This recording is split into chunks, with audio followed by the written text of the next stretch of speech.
तर बारामतीतले हे अपडेट आपण घेत राहूच. मात्र मुख्यमंत्री आज बारामतीत येणार आहेत. त्यांच्यावरनं व्यासपीठावरती वेगळं काही ऐकण्याची इच्छा नाही असं रोहित पवार म्हणालेत. सीबीआयचं काय झालं, तपासाचं काय झालं याची उत्तरं दिली तरी चालेल असं रोहित पवार म्हणालेत. फडणवीसांनी आश्वासक उत्तरं दिली तरी पुरेसं आहे असा टोला रोहित पवारांचा. माझी अपेक्षा आहे की तिथं मुख्यमंत्री साहेब येत आहेत. बारामतीकर तर आहेतच, पण महाराष्ट्रातील तमाम जनता सुद्धा दादांच्या ऍक्सिडेंट बद्दल अतिशय भावनिक आहे.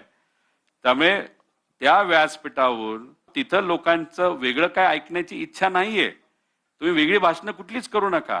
1-2 मिनिटाचं भाषण सुद्धा जर केलं ना की सीबीआयच्या चौकशीचं काय झालं, FIRचं काय झालं, VK सिंगला का अजूनपर्यंत ताब्यात घेतलं नाही, आणि मग अशा प्रकारे संत गीतेने अजितदादांचा तपास का सुरू आहे एवढी फक्त उत्तर दिली, आणि ती उत्तर देत असताना आश्वासक उत्तर दिली, तरी मला असं वाटतं की बारामतीकरांना ते फार पुरेसं आहे.